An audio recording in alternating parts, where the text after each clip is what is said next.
তিন নম্বর প্রশ্ন হচ্ছে মান হাদার রাজুলুকা, এই লোকটাকে চিনো নাকি? সেই কাফের মুশরিক বেঈমান নাস্তিক মুরতাদ সে বলবে লা আদ্রি, আমি কিছুই জানি না।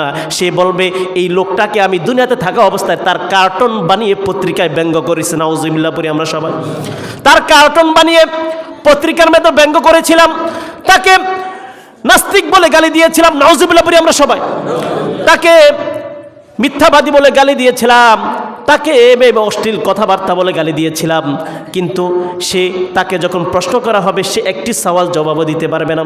সম্মানিত হাজিরিন, বোঝা গেল যে কাল কবর থেকে যখন আপনার প্রথম হিসাব নিকাশ শুরু হবে, এই হিসাব নিকাশ সঠিকভাবে দেওয়ার জন্য পাক্কা মুমিন হতে হবে। কথা বলেন ঠিক কিনা মুসলমান? কি হতে হবে? পাক্কা মুমিন হতে হবে, ইমানদার হতে হবে। নাস্তিক মুরতাদ বেঈমানেরা দেখা যায় যে তারা এই আমার নবীকে ব্যঙ্গ করে, আমার নবীর কার্টুন পত্রিকা এভাবে লেখালেখি করে তারা এটার ভিতরে শান্তি পায়, কিন্তু আমরা নবীর দুরূদ পড়ে শান্তি পাই। কথা বলেন ঠিক কিনা মুসলমান?